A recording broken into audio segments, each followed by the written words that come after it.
this episode, I want to talk about the power of clarity and how it's one of the most important things to focus on with your horse. Lack of clarity of communication is a leading cause of contortion and disharmony.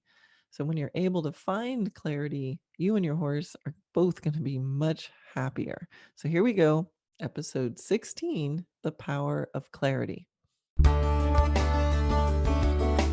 Hi, I'm Karen Rohlf, and welcome to Horse Training in Harmony. This podcast is about you making progress with your horse in a way that you both can love.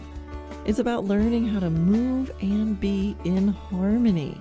Because yes, you really can develop a horse to be both athletic and happy. When we show up as our best selves for our horses will show up for us. So let's get started. There's two ways that you can find harmony with your horse. One is that you follow your horse 100%, and the other is that your horse follows you 100%. Now, being able to follow your horse just involves being able to balance on him physically, but it also means that emotionally and mentally you're following him. And so what I mean by that is that you're not going somewhere or doing something and thinking, I wish he was doing something else, right? Because then you're not mentally following him. And emotionally, that you want to be doing it, right? There's a big difference between galloping with your horse because you want to, or your horse galloping off with you and you really don't want to be doing it. You're kind of wishing he would stop. So when we want, one way to find harmony is just 100% mentally, emotionally, physically go with your horse, right? Find harmony. Your horse trots off and just match whatever trot he gives you and love it and decide that that's a brilliant thing for him to be doing. And you will find harmony. Now, that does require a certain level of, sometimes balance, right? Because you have to be able to follow them physically. So it does take some education and some skill. But the concept is easy, right? So where things get a little bit trickier is on the other side of that coin, which is to find harmony by your horse following you 100%. And that's what, the art of training horses and riding is really all about. So, how are we going to do this? When we want our horses to follow us, you really have to look at the quality of the conversation, right? So improving conversations about even the most basic things is really important because more complex things are made up of many simple, basic things. Lack of harmony is really about a disparity between the dream and the reality, right? We have an idea, we ask for it, and something other than that happens. And in that moment between what we're looking for and what we think we asked for and what we're getting, that's where contortion often lives. So, right, international symbol for I wish my horse turned right.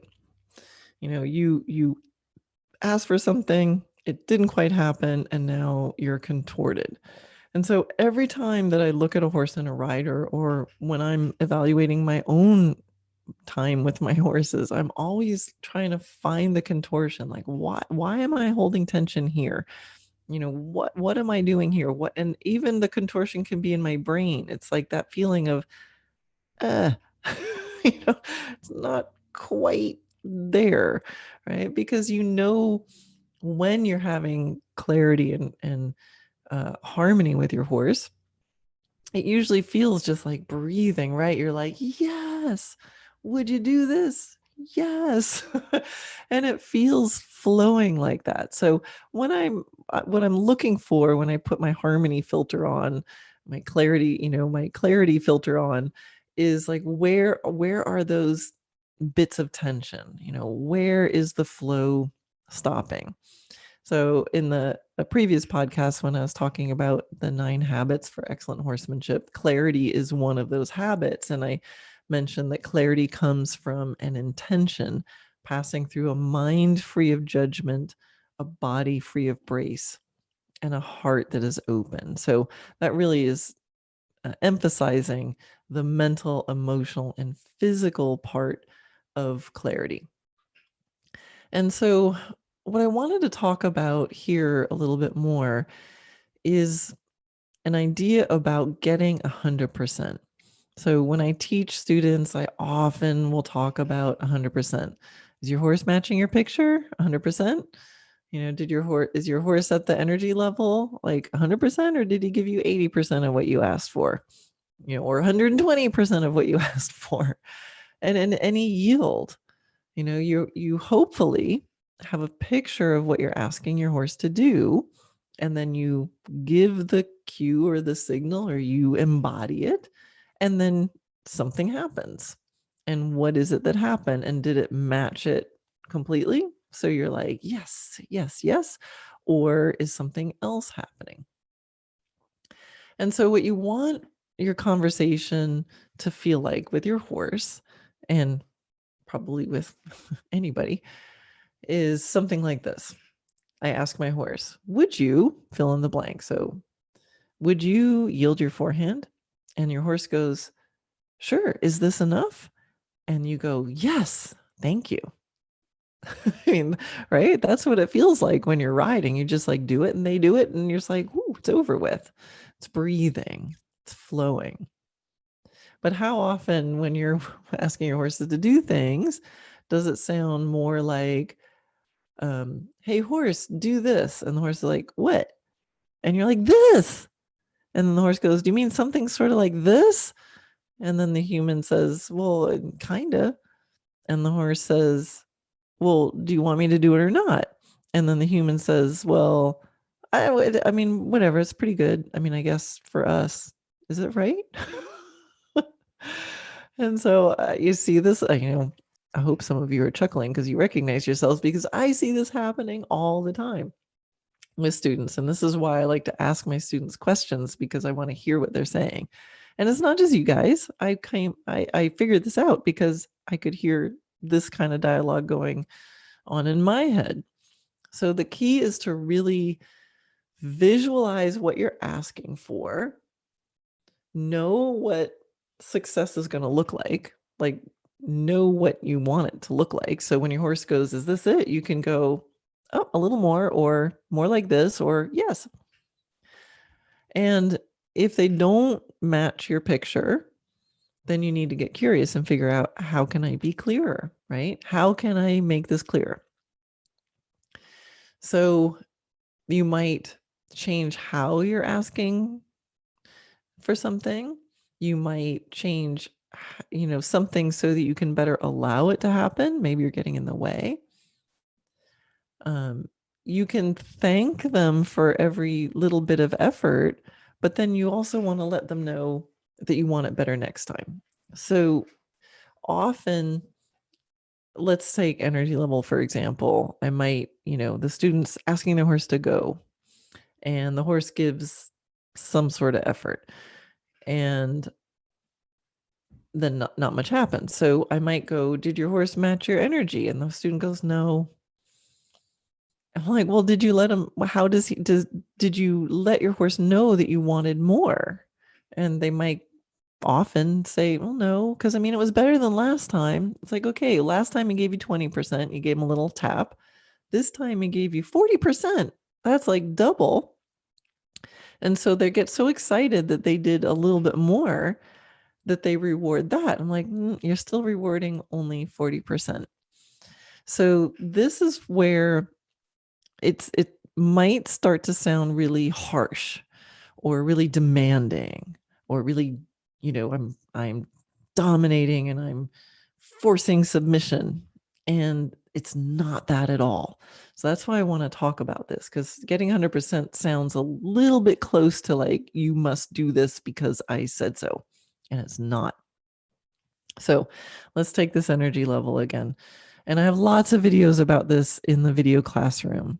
So I'll post some links to videos in the show notes. If you go to my website, you can find the notes for this, and I'll put it there. Or you just go to the video classroom and click on the video label that says energy, and it'll have videos that show me asking for energy from horses. You can also go to a tab that says solutions to common problems, and one of the common problems is my horse is low energy.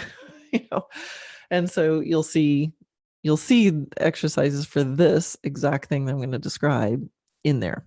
I think there's even a video called Energy Getting 100%. Make it real easy. So let's say, you ask yours for energy and it gives you 20% of what you're picturing. And so you want to be like, you want to let them know. It's like, okay, thank you for that 20%, but you also have to let them know you wanted more. So you're not going to, beat them until they give you 100%. No, but you're going to let them know somehow your leg came on, or you tapped your own leg with the stick, or you tapped them on the butt, something that goes, you needed more. And so let's say you ask, you had to tap them on the butt. You can still say, thank you for that 20%. Let's go again, right? So we do it again, and then maybe we get 40%, but 40% isn't 100%. So we got to tap them on the butt again, but we can thank them a little bit longer. Thank you. Hey, that was like double what you did last time. And you take a few more breaths. Thank you so much. But you know what? We got to do it again. And so you're always trying to see, how can I motivate him to go? Am I getting in the way? Do I need to change my position? But you hold that intention of saying, but this needs to work, right? So we try it again. Ask, and in that split second, either it's 100% or it's not. And then we have to help them. Hey, that was 80%. I still had to tap you on the butt a little bit, but that was much better. Maybe you'll get a little cookie. Take a breath. Let's go again. And when you get 100%, hopefully you're incrementally getting closer and closer and closer. You don't want to take all day to do this, but you don't need to smack them, harder than necessary in the first time. Dial it up as effectively and efficiently as possible, as little as possible, as much as necessary. And then at some point, you are going to get 100%. It's going to feel undeniable. You're going to know it. Your horse is going to know it. Anybody watching is going to know it, because you start to ask and they're on it. They're like, was that enough? And in that moment, you are going to say yes. And you're going to be so happy. You're going to breathe. You're going to praise them. You might jump off. You might give them more cookies, whatever it is. So you go, there. That was 100%. Unmistakable. And this is where you need to trust your instincts in the moment, to trust you will feel that. And so that's how you want to train. Now, what if it takes too long? Some of you may be asking, because that happens. Sometimes we have a picture and we go, I'm going to get 100% of that. And then the reality is it ain't working. And you start to get into this like, one more time. Let me just try it one more time. So there's another piece of this, which is a question you ask yourself, which is this fair, reasonable, and possible? And so that's a good question to ask yourself at the beginning. And if you think to yourself, you know what, today I'm going to really up my game with this. I'm going to up my standard. Is it fair, reasonable, and possible? And if you go, yeah, I think that is fair, reasonable, and possible, then do it. Then let's get it done. And if it feels too hard, if you might think it's fair, reasonable, and possible, and then you start doing it and the evidence shows you like, you know what, it actually isn't really possible today. You're allowed to change your mind. And this is another critical piece of this kind of exercise, is you're not, the horse isn't winning. He's not getting away with something. If you change your mind, you might go, you know what, I thought I could do this. I'm going to change my mind. Instead of this level of energy, I'm going to go for this level, because I'd rather be successful at this lower level of energy and really get it than struggle for this one and maybe not get it and spend all that time desensitizing my horse, being out of harmony for too long, and then it's just too hard, and your horse is going to be left with a bad taste in its mouth. So here's another general principle with this is if something is too hard, dial it back and find the highest level of a low level that you can be successful with. And so this is something I use all the time. Kind of know, is the thing that I'm asking for a foundational basic? And if it's a basic building block, hindquarter yield, forehand yield, something like that, then you can pretty much have a pretty high standard with those basic things, because even the greenest horse can do some of the, if once they're past the learning it for the first time stage, like you can up your standard pretty quickly. And I think a lot of people take too long. They teach their horse the hindquarter yield. Yay, look, he moved his hindquarters. And they don't move quickly enough to refine that. So think of the basic things: go, stop, turn, hindquarter yield, forequarter yield. Those things you can raise your standard pretty quickly and have a high standard, and you don't have to feel too guilty with it. Don't maybe have a picture of a 20 times around hindquarter yield, but for a few steps with excellence, 100% clarity, would you hindquarter yield? Yes. Is this enough? Yes, thank you. Like you can get those good really quickly. However, if it's a complex maneuver, shoulder ins or, collection, half passes, pirouettes, things that require multiple things happening at once, energy level, bends, moving the shoulders, the haunches off the line of travel. If you start struggling with those are the things you want to really quickly deconstruct. So if I'm, even with an advanced horse, if I'm having a day where something advanced or complex isn't working, and I don't think that it's a coordination issue, right? So if I feel like, yep, I've got all the ingredients, we're just having trouble coordinating it, then you do need to be a little bit methodical and stay there and practice the pattern methodically so they build the coordination. They can't build the coordination if you don't practice it. But you want to get used to identifying the key ingredients and making sure that you have them. So if you feel like, wait, this isn't a coordination issue, this is a problem of in the middle of the shoulder in, when I ask for energy, I got nothing. Or I ask the shoulders to come in and they don't really come in, and now I'm contorted. Instead of wrestling with the shoulder in, I would go, well, what's the piece? Like, what's the one piece that I need within the shoulder in that if I just improve that piece, then everything else will be better. And so that's where I'm pretty quick to try to find the essence, the basic building block that might need a little more refinement. And I take that out and I really work to get 100% clarity on that. So that way I can think, yeah, it's totally fair, reasonable, and possible. It's maybe not fair, reasonable, and possible to drill a complex maneuver that's not working in the first place. I don't think that's a good strategy most of the time. Again, unless it's purely a coordination piece. So when I feel myself getting into that, I'm using a ton of aids, that's my clue. Oh, I need a lot of aids for this, right? So when you're working on coordination, it shouldn't feel like you need a lot of aids. You just need to practice this thing that's already working. You just have to practice it to get it smoother or more balanced. But when you start feeling like, okay, I'm doing a shoulder in or a leg yield or whatever it is, and I'm starting to need more outside hand, and now I'm having to do this other funny thing with my inside hand, and now I got to use a lot of legs, so now I'm sitting funny, and I've got all my aids on and nothing's working. So that's the red flag. If you start feeling yourself heading towards that direction, that's when you want to go, wait a minute, what are my ingredients? What are the pieces? Pluck them out and raise your standard for those basic pieces. And I promise you, if you use that strategy, it will always help. It's never not helped.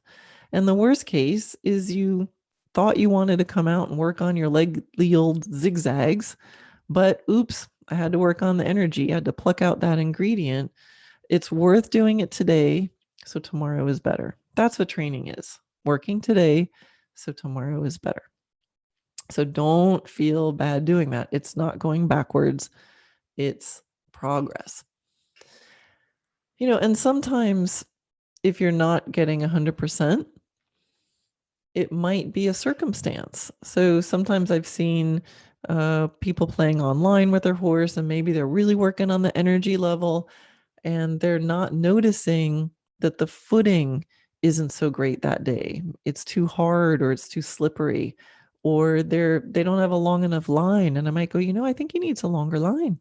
Or why don't you go over and into the arena or on the grass or whatever the case may be, and see if that's why. So there's usually there's always a reason why something might not be working 100%. So I think we can have that goal of 100%, but also be flexible with it and say, I'm willing to change. I'm willing to compromise. I'm willing to change my picture and get 100% of that picture, or help the horse. So it's not, I think this is an interesting thing of being able to hold that high standard while at the same time being open and listening and flexible.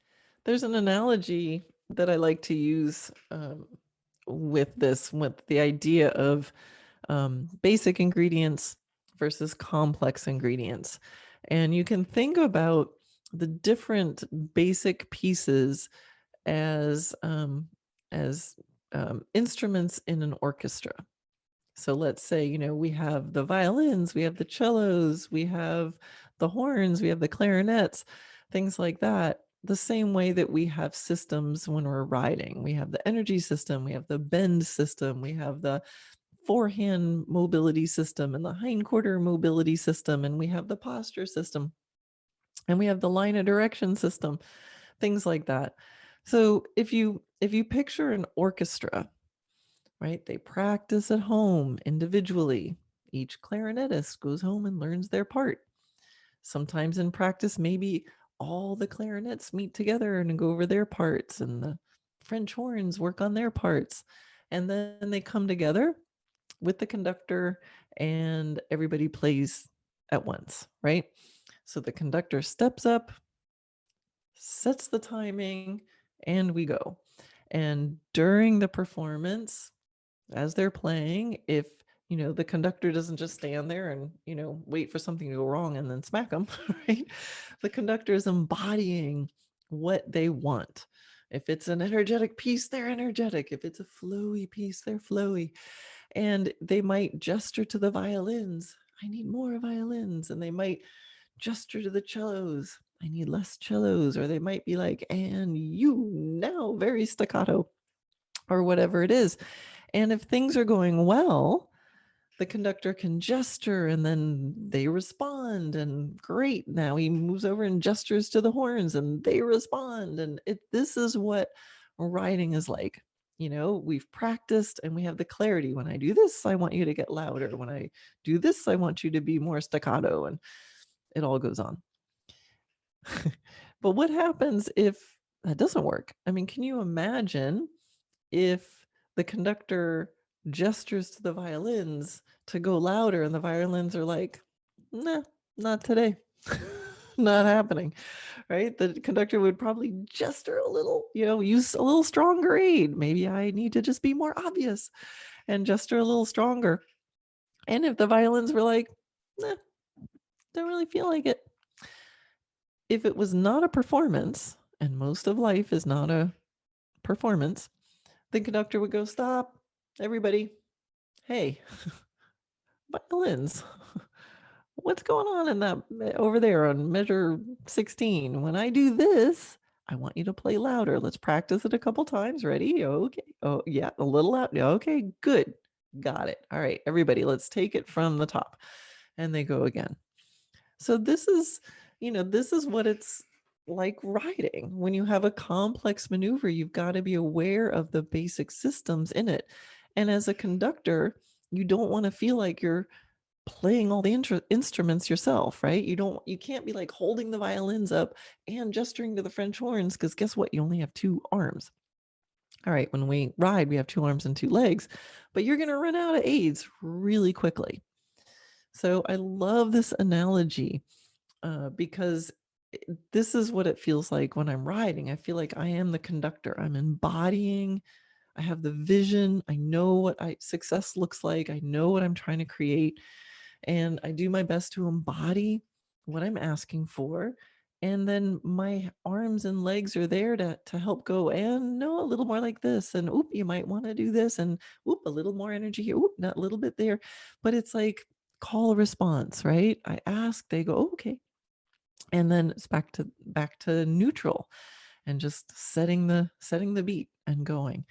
So when you're playing with your horse, whether that's at liberty or you're riding, I want you to really think about that conductor analogy. And are you conducting, or are you running around playing all the instruments and holding things together?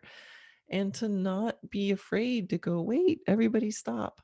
Hey, this section, what's that ingredient? What's the, is it the violins or the cellos? Is it your bend or your energy that's the problem?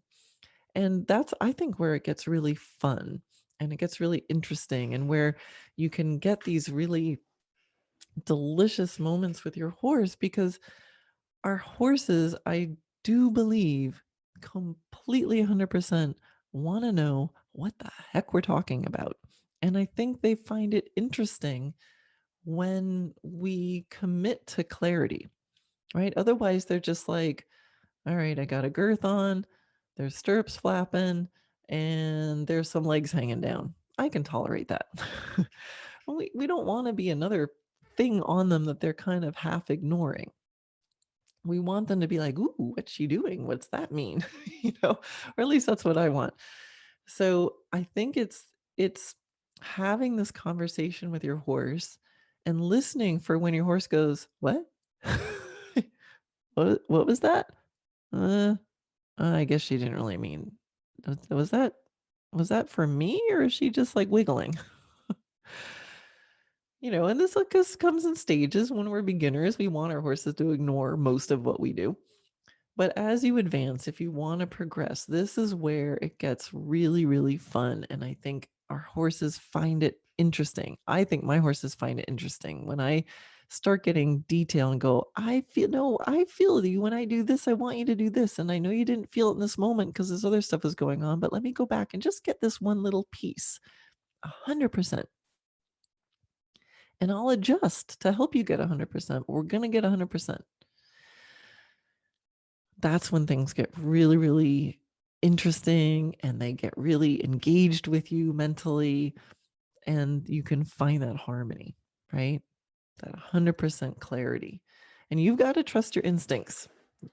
You've got to trust your instincts that you will know. It's not about right or wrong. It's about, what are you picturing? How are you asking your horse? Did your horse understand what you meant? And let your horse know. They're just trying to learn from you. You don't have to be perfect. You just have to be consistent. And you have to know what success looks like so that you can tell your horse if he did it or not. So I hope that really helps you. And I hope that's going to give you something to think about the next time you're out there with your horse. Put on your harmony filter and just see if you can notice all the moments where you feel that little stuck, or that little disharmony, or that little thought that's like, that wasn't really what I asked for. And again, I think I need to just emphasize, adjust your picture accordingly, right? So it's okay to have a picture. Like, you can choose any picture you want. I might go out with my horse at liberty and say, my picture is, I just send you and you do whatever you want with your energy. Like, it doesn't have to be confining and rigid. I might go, I could do this. I go at liberty and I just go. And when I do this, like, go, they know it's like, just move, and you can move wherever you want, however you want. And I 100% embody that. So if they go bucking and ripping and kicking, I just go, yes, because I said that they could do that. And the same thing when I'm riding. Sometimes I get on and I just go out in the field, I drop the reins, and I just go. And I ride whatever they offer me, wherever they offer me, within my limits of comfort. And I can have that picture of a wide range of possibilities. I can have a picture of baby horse first canter, which is like just do something 3 beats and kind of stay in the arena, you know. Like it doesn't have to be rigid. It doesn't have to be precise. And so I want you to really play with that idea. Can you have such a strong picture of what success looks like, while at the same time knowing that picture has that ultimate flexibility? Your picture could be passenger, like go wherever you want, I'm just going to follow you. Your picture could be, hey, stay between these energy levels and in a fairly straight line, if that's appropriate for your horse. Or it could be at exactly this tempo, in a shoulder in, with your posture here, with this degree of bend, whatever it is. So you can get as complex and as wide open as possible. But the key is know your picture, know what success looks like, and please, please, please tell your horse when they're successful. Get excited about it. And if you're not successful, ask yourself, why not? What can I change? Is what I'm asking for fair, reasonable, or impossible, or do I need to change it? And be 100% committed to that. So play with this. I'm so excited to see what happens when you play with this. Shoot me an email. Let me know how it goes, because there's so much gold here. And again, if you need to see some visuals of this, check out the video classroom. Look for energy. This theme is kind of throughout. There's actually there's videos on communication. You can click on a video label for communication too. So explore this, experiment with this, and really go for it. All right, enjoy.